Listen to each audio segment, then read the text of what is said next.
Avoid business with high sunk capital where necessary. If you can't, please outsource. Pangisa kuba no. Oba oyagala kola disco genda ewalina ebyuma abirete nga akubeego ofiseko nfisiyo. Buba tochirina, get into business with high equity release. Gwetunulire ettaka lino. Weriyimiridde. Gwe ngamba buga nti kakiika weerogoze. Ogambe nti bannange ettaka lino liri katale. Just assure me nga bw'oli tunuulira bw'oti. Eri emmanga kasooli guli muti. Gamba bugambi baana bange musaasire nkyogerako bwogezi si kituufu. Kakiika yeerogoze agambe nti wano bannange njakalawo ssente. Kubanga obedda buli ayitawo kakiika asenze naye agenda kusala mu ploti. Kakiika asenze naye agenda kusala mu ploti. Obedda abamu mbaweerekereza ebigambo nti nedda kakiika atereeza ttaka lye. Akoyo okwambala gambuutusi ayagala kutambuliranga mu ttaka lye ng'ali mu Crocs na sandals. Kubanga buli balaba basenze ettaka bwe bati bamanya nti oli ayagala kukwata ssente.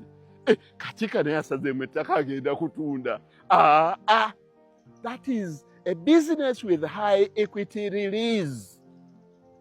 Eri mmanga kasooli wuuli twabadde tugenda kuba na silage ne muyimirizaamu tusooke tumalirize wano. Naye raba omusajja bw'akola ekintu kino atereeza ettaka lye alifuule so marketable nga liri glitteringa bwe riti naye ng'ataddidde kasonda ka miti kakikozesezza. Business kyendala gy'olisanga ng'erina equity release bw'etyo. Mbuulira whether government bonds or unit trusts nzisobola okikola. This has to do with a matter of strategy. Kati lwaki abantu banyi togenda kusimba miti nti naawe ogenda kukola strategy ya Mohammed Kakiika? Because ekyo kye mbagambye, that is my third or fourth point. Nti amazzi ogaseneranga eno ku nsulo so eri emmanga. Water should always be drawn at the source, not downstream. Mohammed Kakiika naye olubereberye mu kusooka okusimba emiti baamuyigiriza simba pine wa myaka 25. Simba emiti egy'embaawo myaka 12, futi 10 ku 10, egya poles z'amasanyalaze emyaka 10 oba 8, futi 8 ku 8. Mohammed Kakiika n'agaana. N'agamba nze nja kusimbamu emiti kafuko. Nsobole okutemamu bu small poles giri emirala ngireke gikule. Mohammed Kakiika ye n'asalawo n'agamba nti omuti ng'ekintu ekirala teekerayooko kamaniwa. Nasooka neeteekako maniwa ne nnyongerako n'akagimusa akalaba kayita DAP. Ngenza okumaliriza ng'emiti gyange gikula rapidly than others. Kubanga nze situukangako lunaku lumu ne ŋŋamba nti ku myaka 2 kantandika okutunda emiti. Abantu be bajja gye ndi.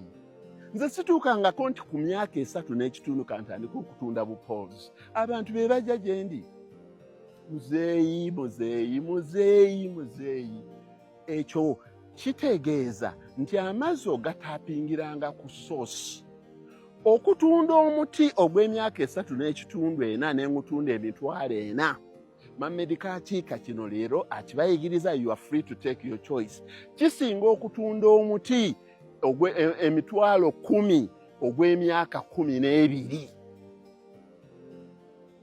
Nkibalaze emirundi mingi nti ntema bwenzizaawo, abamu ne mugetinga confused. Lwaki togireka ne giddamu ne gimera? Lwaki tokola bwoti? Lwaki mbalaze emirundi n'emirundi nga ntema nga bwenzizaawo? Because I know amazzi ogajjanga ku nsulo, togajjanga mmanga. Sente gy'ofunye olwaleero bw'ogikozesa obulungi esinga sente gy'ogenda okufuna enkya. Kubanga ekintu kino nkibalaze nti nze omuti giigino John ojja kugibalaga giigino same age nagisimba mu COVID. Kati gwe mbulira oba omuti guno teguli due for selling. kubana ab'obulogs ab'embaawo kati laba points ezo nnya bwe zitambulira awamu. Avoid sanka capital. Yes, if you can't then go for asset, really, go for outsourcing. If you can't outsource, concentrate on top businesses with higher equity release. And that must be followed by this equity release eteekeddwa okuba nga ereleasinga ssente mu bwangu obw'ekitalo.